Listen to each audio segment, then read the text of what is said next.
Yes, it is a wholesale change to life behind bars. In our series, Breaking the Cycle, we're exploring this new approach being tested in one of California's most notorious prisons. Now, Itay Hod was given unprecedented access to Salinas Valley State Prison in Monterey County. And in part one, he showed us how Norway's reform has become a model for actually making life behind bars more humane here. And yesterday, we saw how compassion circles are helping inmates confront the trauma from their past that landed them in prison in the first place. And now Itay is back with part 3, which is all about the inmates' support system on the outside. Itay. Yeah, it's a fascinating new approach. 95% of prisoners will at some point be released. 2/3 of them will reoffend. But a new program is now trying to change that by focusing not on the prisoners, but their families. I'm always pretty anxious, excited, and happy, if all of those things can be true at the same time.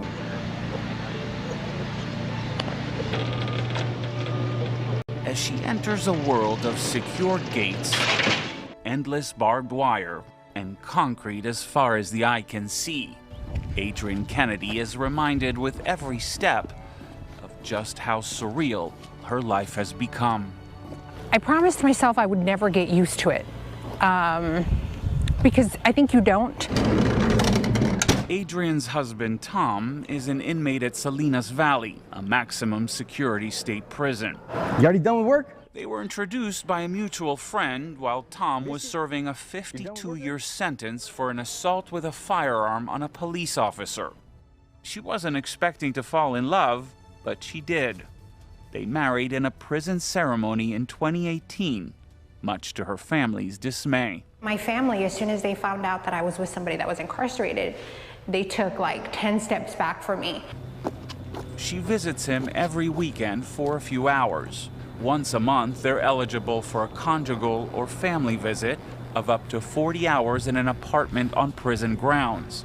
But even though he's the one convicted of a crime, in many ways, she says, they're both doing time. Every week, you're like re-traumatized because you don't know what's going to happen. As soon as you get here, you don't know what staff is going to be up to. You don't know if they're going to be having a good day or a bad day.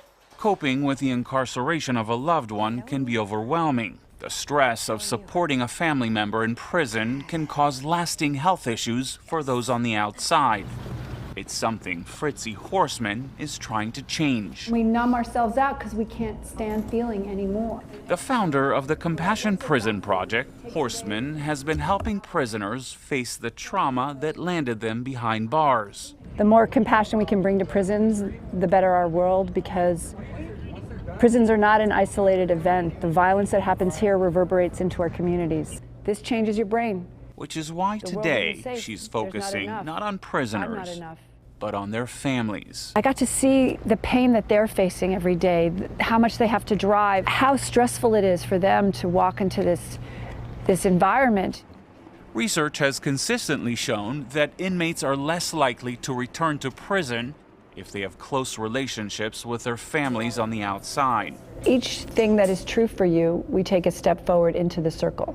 To that end, Horseman invited the women to participate in the same exact exercise their partners went through the day before.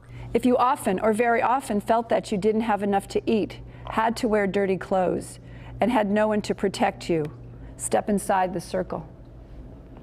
If you often or very often felt that no one in your family loved you. Using a CDC quiz, Horseman helps the women assess their own childhood trauma.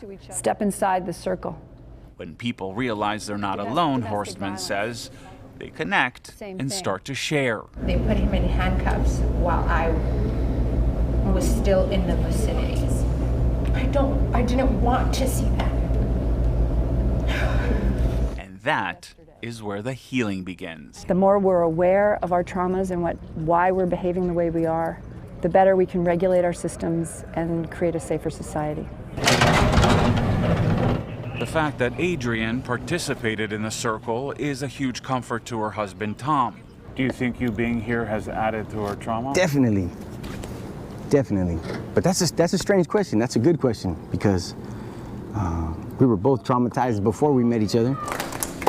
That shared experience, according to Adrian, has brought them closer together and, in a way, made her feel less alone. Knowing that he willingly participated helps me to know that the wheels are turning. If the wheels are turning, then I could possibly introduce some healing that can happen between both of us.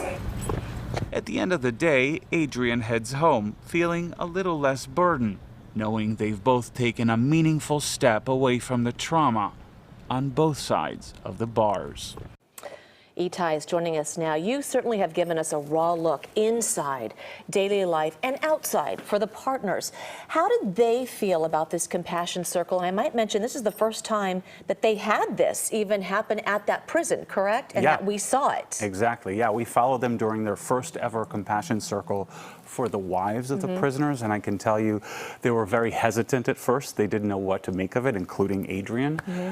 But she told us that she was very glad that she did it. In a way, it gave her a better sense of where she's at. No one really takes the time to talk to these women, to really understand their world, right? They have to travel sometimes hours every weekend to see their husband. When they get there, they're almost at the mercy of some of these guards. If they're in a good day or having a bad day, it affects them.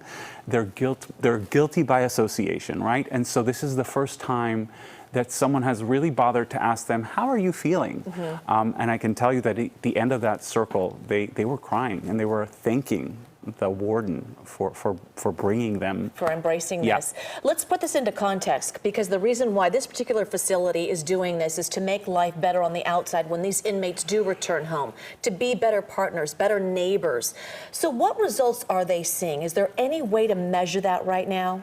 Yeah, so it's still in the beginning stages. Obviously, this is the first time they've done it, but we do have research that shows that the more visits they get, the stronger the relationships are on the outside, the less likely they are to reoffend and end up back in prison.